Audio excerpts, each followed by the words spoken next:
জুলাই মাসের ১ তারিখ থেকে দেশের ২৪ লাখ পরিবারের জীবনে অর্থাৎ প্রায় ১ কোটি মানুষের জীবনে সরাসরি পরিবর্তন আসতে যাচ্ছে। ১ কোটি মানুষের হাতে টাকা পয়সা বেশি আসার অর্থ হলো তারা আগের চেয়ে বেশি ব্যয় করবেন। এতে অর্থনীতির চাকা ঘুরবে, টাকা হাত বদল হবে। বিশেষ করে কনজিউমার গুডসের ব্যবসা ভালো হবে। নেতিবাচক দিক হলো সরকার রাজস্ব সংগ্রহের চাপে পড়বে। নতুন ধরনের বেশ কিছু ট্যাক্স আরোপ করা হবে। আসছে জুলাই মাস থেকে বদলে যাচ্ছে বাংলাদেশের সরকারি চাকরিজীবীদের বেতনের হিসাব। প্রায় ১০ বছর পর আসছে নতুন জাতীয় বেতন স্কেল। এ নিয়ে চলছে নানা আলাপ। প্রথমে জানি বেতন স্কেল জিনিসটা কি, আর এটা কি শুধু সরকারি কর্মচারীদের ব্যাপার, নাকি এর প্রভাব দেশের জনগণের ওপরও পড়বে।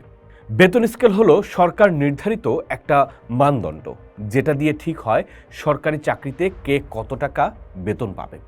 একজন পিয়ন থেকে শুরু করে সচিব পর্যন্ত সবার বেতন এই স্কেল অনুযায়ী নির্ধারিত হয়। এই কাঠামোটা গ্রেডে গ্রেডে ভাগ করা হয়। বাংলাদেশে এখন ২০টা গ্রেড রয়েছে। গ্রেড ১ হলো সবচেয়ে উঁচু পদ, যেমন সচিব, আর গ্রেড ২০ হলো সবচেয়ে নিচু পদ, যেমন চতুর্থ শ্রেণীর কর্মচারী। পদ যত উঁচু, গ্রেড নম্বর তত কম, বেতন তত বেশি।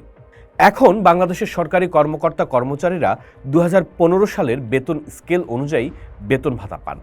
এটাই ছিল ৮ম জাতীয় বেতন স্কেল। সেটাও ২ ধাপে বাস্তবায়ন হয়েছিল। ২০১৫ সালের ১ জুলাই থেকে নতুন মূল বেতন কার্যকর হয়, আর ১ বছর পর ভাতাগুলো কার্যকর হয়, মানে বোনাসগুলো কার্যকর হয় ২০১৬ সালে। ১৯৭৩ থেকে ২০১৫ সাল পর্যন্ত মোট ৮ বার জাতীয় বেতন স্কেল পরিবর্তন হয়েছে। প্রতিবার একটা পে কমিশন গঠন করা হয়। তারা গবেষণা করে সরকারকে সুপারিশ দেয় যে নতুন বেতন কাঠামো এমন হতে পারে। তারপর সরকার যাচাই বাছাই করে, এরপর গ্যাজেট জারি করে, নতুন পে স্কেল কার্যকর করে।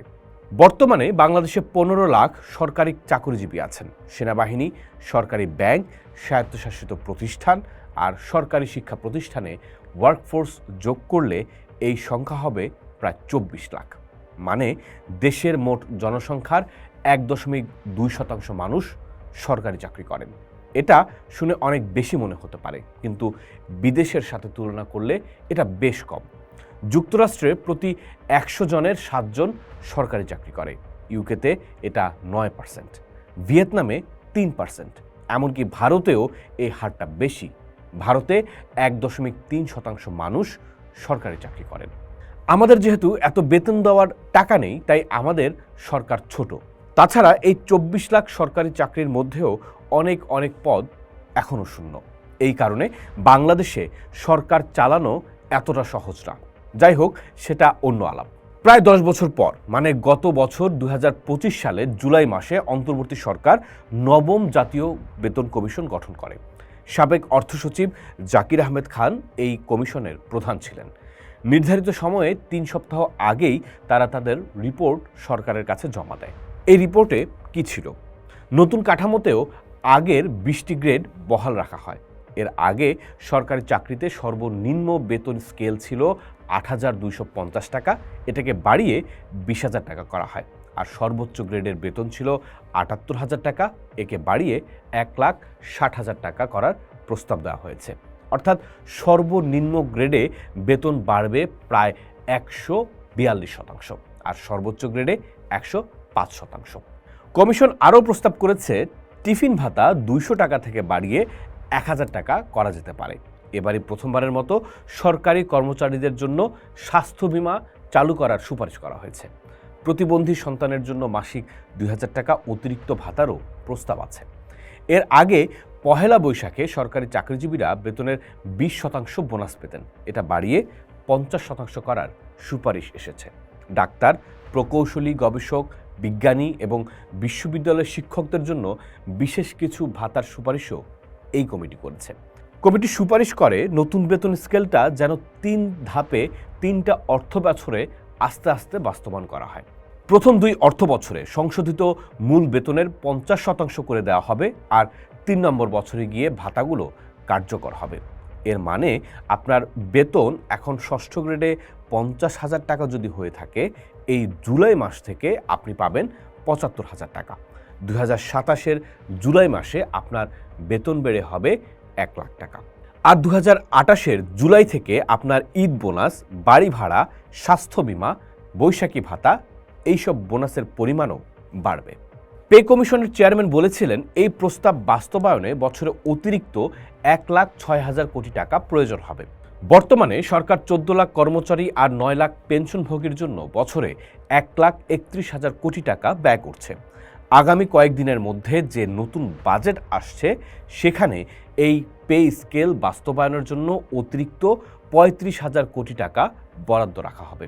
তাহলে মোট বরাদ্দ দাঁড়াবে 1,66,000 কোটি টাকায়। তাছাড়া জাতীয় বাজেটও এবার অনেক বড়, 9,30,000 কোটি টাকার। দুঃখের বিষয় হলো বাংলাদেশের ট্যাক্স জিডিপি অনুপাত মাত্র 7%-এর মতো। পুরো এশিয়া মহাদেশে এই অনুপাত সর্বনিম্ন। রাজস্ব সংগ্রহে এই দুর্বলতার মধ্যে এত বড় ব্যয় মেটাতে সরকারকে কর আর মূসক দুটোই বাড়াতে হবে। দেশি ও বিদেশি ঋণের দিকে ঝুঁকতে হবে, যার ব্যয় বহন করতে হবে পুরো জাতিকে। এই স্কেলের ইতিবাচক দিক হলো নিচের গ্রেডের কর্মচারীরা সবচেয়ে বেশি সুবিধা পাবেন, তাদের বেতনই বাড়বে সবচেয়ে বেশি। এতে বৈষম্য কিছুটা কমবে। এর আগের বেতন স্কেলে বেতন বৈষম্য ছিল 1:9, এটা এখন হবে 1:8। তাছাড়া এই বেতন বাড়ানোটাই যুক্তিযুক্ত। গত 10 বছরে দ্রব্যমূল্য বেড়েছে, কিন্তু সরকারি চাকরিজীবীদের বেতন বাড়েনি। বাংলাদেশের বর্তমান বাস্তবতায় 8,250 টাকা দিয়ে কোনো ব্যক্তির মাস চলতে পারার কথা না। কারো বেতন 8,250 টাকা করার মাধ্যমে রাষ্ট্র যেন পরোক্ষভাবে দুর্নীতিকে প্রমোটই করছে। তাই বেতন কাঠামো বর্তমান বাস্তবতার সাথে সামঞ্জস্যপূর্ণ হওয়া দরকার ছিল, আর সেটিই হতে যাচ্ছে। তবে এখানেও একটা প্রশ্ন রেখেছেন অর্থনীতি বিশ্লেষক মামুন রশিদ। পোস্টের সাথে পডকাস্টে তিনি বলেছেন, সরকারি কর্মচারীদের বেতন বাড়লে বেসরকারি খাত তখন কি হবে? শ্রমিক শ্রেণী এবং বেসরকারি খাতের বেতন খাত কি তখন একটা প্রশ্নের মুখে পড়বে না? একটা প্রবলেম আছে আমাদের মতো দেশে, সব দেশেই।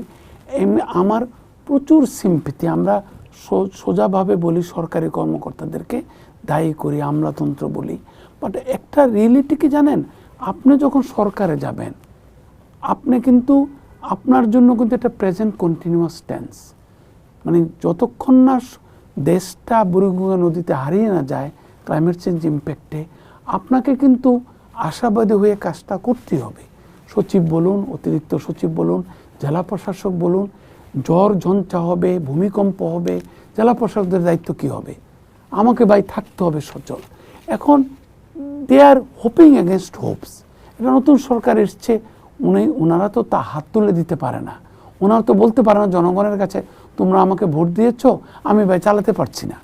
উনি মাননীয় প্রধানমন্ত্রী বলেছেন, সামনে কঠিন সময়, আপনাদেরকে ধৈর্য ধরতে হবে। আপনাদেরকে হয়তো উনি আরেকটু হলে বলতেন বুকে পাথর বেঁধে অপেক্ষা করতে হবে, আমাদেরকে সহযোগিতা করতে হবে। এবং সেই ক্ষেত্রে ওনাদেরকেও ওনাদের যতটুক পারে বেশ চেষ্টাটা করতে হবে। এবং ওনাদের দলীয় লোকেরা যদি, মন্ত্রী পরিষদের সদস্যরা যদি, সচিবরা যদি দুর্নীতি করে, কঠোর এক্সাম্পলারি পানিশমেন্ট দিতে হবে। এটাই ব্যাপার, আর তো কোনো ব্যাপার নাই। আবার দাতা গোষ্ঠীর কাছে টাকা চাইতে হবে, ইচ্ছতা সাধন করতে হবে, সরকারি ব্যয় কমাতে হবে। আবার সরকারি ব্যয় যদি একদম কমিয়ে ফেলে, সরকারি কর্মকর্তারা 10 বছর যাবত তাদের বেতন ভাতা বৃদ্ধি পায় নাই, তারা একটা কমিশন গঠন করেছিল জনাব জাকির আহমেদ খানের নেতৃত্বে, তারাও এটার বাস্তবায়ন চায়। সরকারও চেষ্টা করছে ফেজ ওয়াইজ বাস্তবায়ন করতে পারবে কিনা, এটা তো সরকারের সিদ্ধান্ত। আবার যদি প্রচুর টাকা ঢুকে যায় একটা জায়গার থেকে, সরকারি কর্মকর্তাদের বেতন বাড়ালে বেসরকারি খাত যেহেতু ড্রাইভিং সিটে, তাদের যদি বেতন না বাড়ায়, সেখানে একটা সামাজিক অনাচার সৃষ্টি হতে পারে। আয় বৈষম্য, মানে ক্ষুদ্র শ্রমিকদের, গার্মেন্টসের শ্রমিকদের যদি বেতন না বাড়ে, আমরা যদি কস্ট অফ ডুইং বিজনেস কমাতে না পারি, ব্যবসায়ীরা যদি লাভ না করতে পারে, যেহেতু আমাদের অর্থনীতির চালিকা শক্তি হচ্ছে বেসরকারি খাত, তারাই বা কীভাবে চালাবে? তারাই কীভাবে শ্রমিকদের বেতন দিবে? আবার শ্রমিকদের যদি ইনফ্লেশনের প্রেশার যদি থাকে, শ্রমিকরা যদি ইনফ্লেশন থেকে কম বেতন বৃদ্ধি পায়, তাহলে তারাই বা বেঁচে থাকবে কীভাবে? এগুলো একটা পারস্পরিক চ্যালেঞ্জিং এনভায়রনমেন্ট সৃষ্টি হয়েছে। জুলাই মাসের 1 তারিখ থেকে দেশের 24 লাখ পরিবারের জীবনে, অর্থাৎ প্রায় 1 কোটি মানুষের জীবনে সরাসরি পরিবর্তন আসতে যাচ্ছে।